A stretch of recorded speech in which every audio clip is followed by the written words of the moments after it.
We're here this morning outside Webuyanycar, who a year ago offered my brother just £200 for this Ford Mondeo.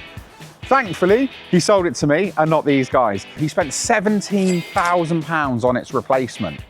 And in this video, we're going to take a look at that replacement and we're going to see what you get for that extra money and let you decide, is it worth spending all that extra money or is budget bargain motoring the way forward?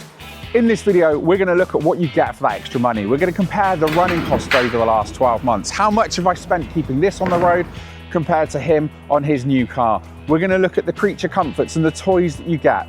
We're also going to compare fuel economy. We're going to take these cars on a run today. We're going to go just over 100 miles. And at the end of it, we're going to check out which one was better on fuel. And there it is. That is my brother's new-ish car. My brother owned this Ford Mondeo for around 10 years and it did him well. He took it from about 70,000 miles all the way up to 213,000 miles. But after all that time, he wanted something new. And who could blame him?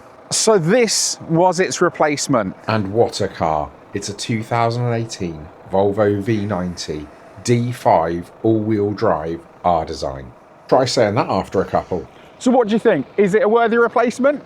Well, we're about to find out. But first things first, we need to get over to the petrol station, fill up these cars and set off on this 3-hour road trip. So we're going to fill the tanks now, we're going to brim them right to the top, and then we're going to drive around 130 miles to Brighton. And then when we get to the other end, we're going to find a petrol station, we're going to re-brim the tanks, and we're going to look at how much fuel each car's used on these journeys. And that way we'll know in a real world application, with the same fuel, same journey, same day, we'll know exactly how this old Mondeo performs against its modern replacement. And with both cars fully brimmed, it's time to set off. We've got around 130 miles ahead of us, and I'm more than confident this Mondeo is going to make that run without a single hiccup. Now we're on the motorway, let me tell you about the route we're going to take today. We're leaving Swindon and we're heading across to Newbury. From there, we're going to go down the A34 all the way to Southampton, and then once we get there, we're going to go across to Brighton. So it should be a nice straightforward run this morning. And that whole journey is about 130 miles each way. If you're new here, you might be wondering, why is this guy so excited about a £200 Ford Mondeo? Well, seeing as we've got the time, let me tell you about it. Just over a year ago, I started a new job that had a car allowance of £300 a month. So that meant I had £300 a month to spend on a new car. So I had a choice to make. Do I A, lease something brand new that would be under warranty so I wouldn't have to worry about repairs? Do I B, take a personal loan and get something newish?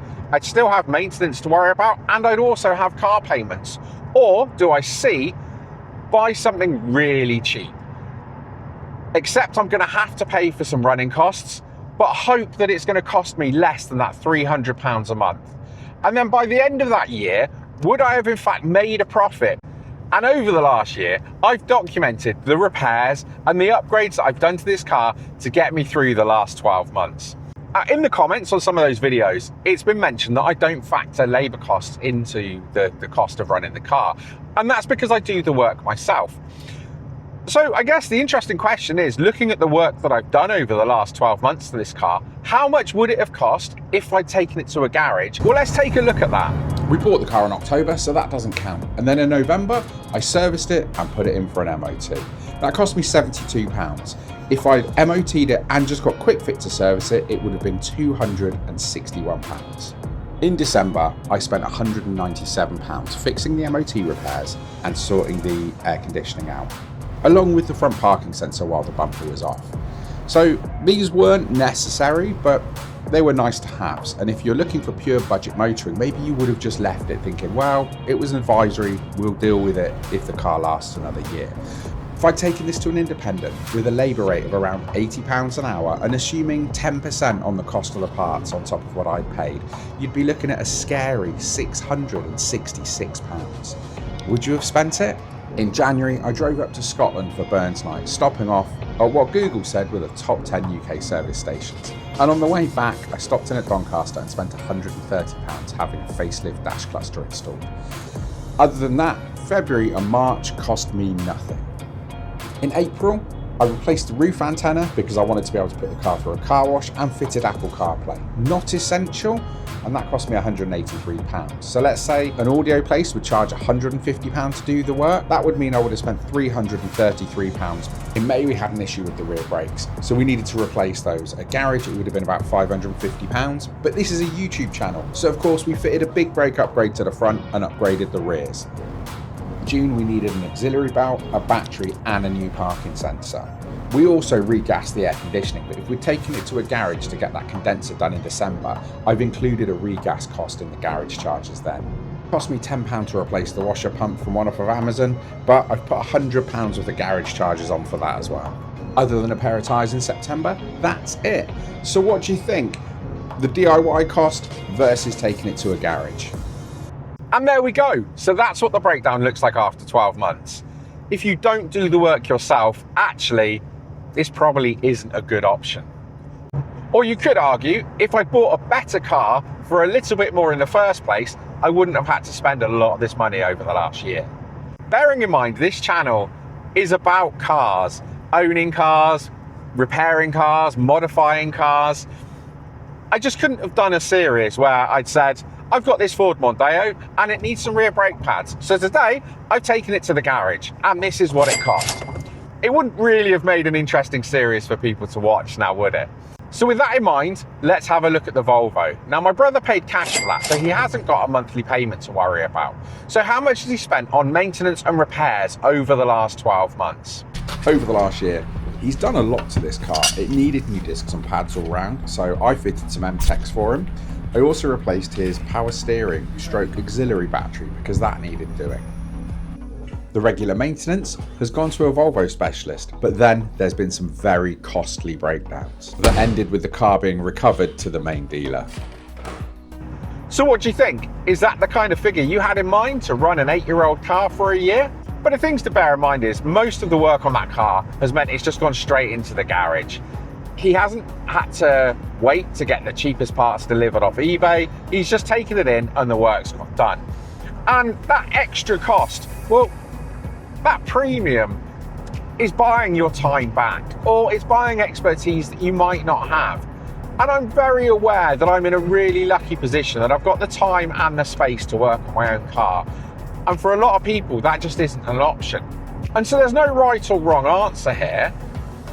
I've done so well running this Mondeo over the last year because I haven't had to take it to a garage. But even if I had, I'd still be about £1,000 better off than leasing something. And of course, if I bought something newer, those repair costs, well, we just don't know what they could have been. It's not perfect. No, of course it's not. It's a £200 Ford Mondeo. The suspension's a bit soft and wallowy. The clutch, well, let's just say you can tell it's the original clutch. Yeah, do you know what? It's just got the odd rattle, the odd creak, and it doesn't feel quite as tight and as sharp as a new modern car. But do you know what? None of that matters, because every mile that I drive in this car is saving me money. But with that being said, I wonder how Ed is getting on in his Volvo, and how does it compare to this slightly old, slightly creaky Mondeo? So to break up this journey, thinking about it, I'm going to call my brother and we're going to compare the features that his modern Volvo has got compared with my bargain budget Mondeo. So let's get him on the phone and yeah, let's take a look at the features that he's got on that make that thing feel so much newer. Hello mate, how's it going? Yeah, good, how are you? Yeah, not bad. Obviously, sitting here in the Mondeo, getting all misty-eyed about how good it is on the way down to Brighton here. And I thought, do you know what will bring me back down to earth? Let's call my brother in the Volvo and he can tell me how good it is. It's a pretty nice place to be. Mate, do you know what? This Mondeo isn't too bad either. But I thought we could have a little comparison. Like a game of top trumps. On one hand, we've got a really nice new modern car. And on the other hand, we've got a £200 shitbox Mondeo. Looking feature-wise, things that I really like on this, have you got optical parking sensor display? Yes. Okay, front and rear or just rear? I've only got rear parking sensors on this one. You know, to be fair, I also have eyes for the front. Yeah, well, as we know, my eyes are not that good. What about you? What have you got? I mean, one of the things I love on this car is the automatic gearbox. Well, I mean, automatic was an option on this Mondeo, but I guess this one wasn't spec'd with an auto box, was it? That would have cost me a bit more to buy it in the first place, so I went for the cheaper option. Oh, and I might have had to pay you 250 quid for it instead of 200. Exactly. Adaptive cruise control. I've got cruise control, and adaptive cruise is an option on the facelift versions of these. So does that count?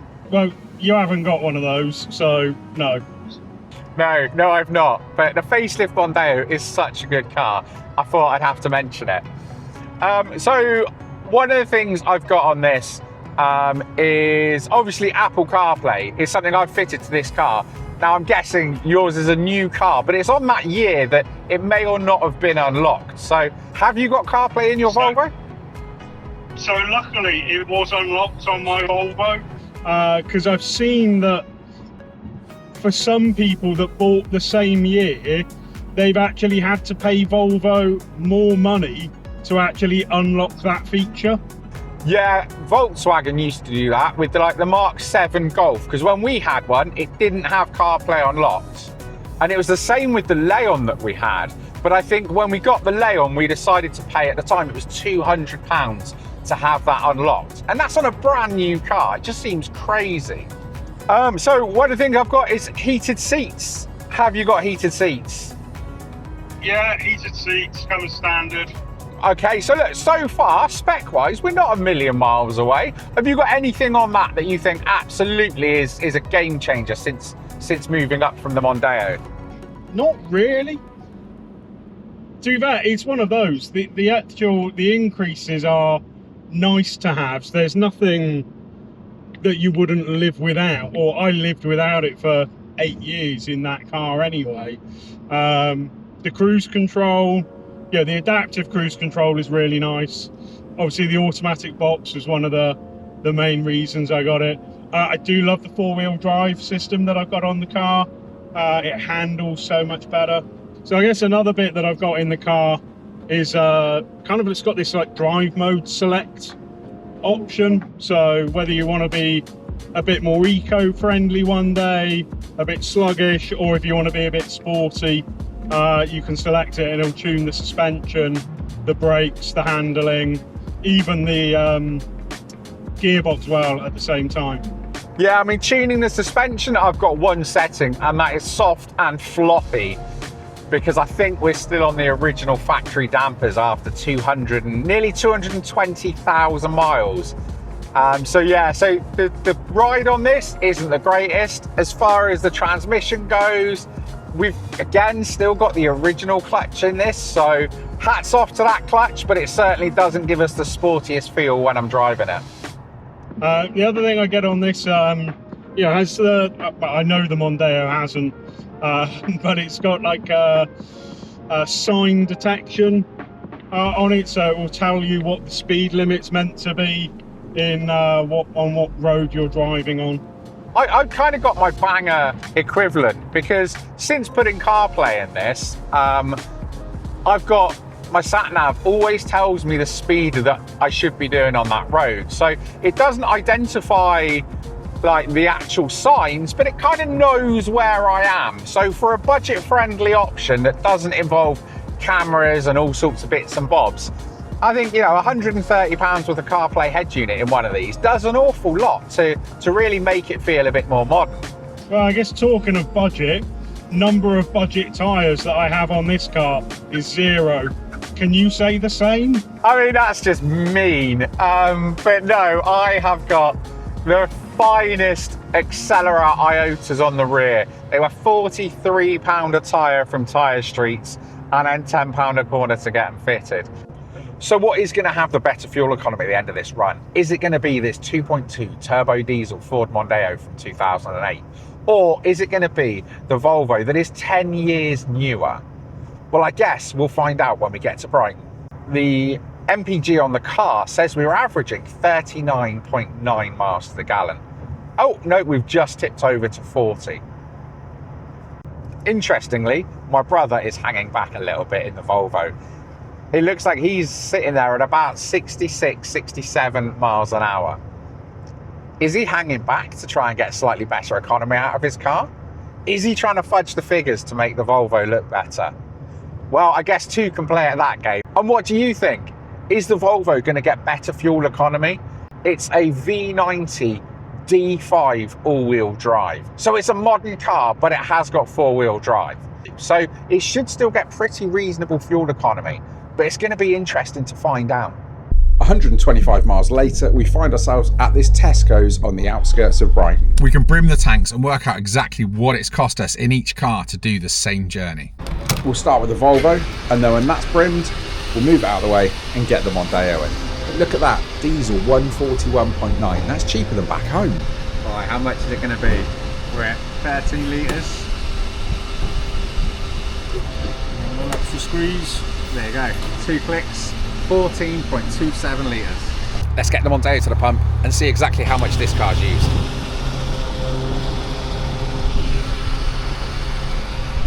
So what do you think? How much are we going to use in the Mondeo?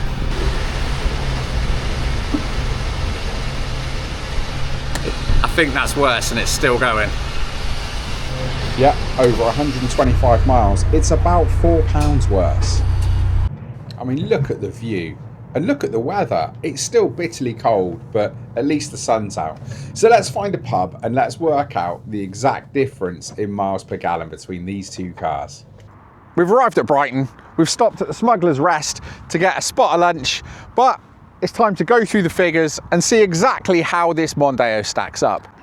The Mondeo used 16.98 litres to do that 125 mile journey, whereas the Volvo only used 14.27 litres, which in real world terms works out about £4 cheaper for that 125 mile journey.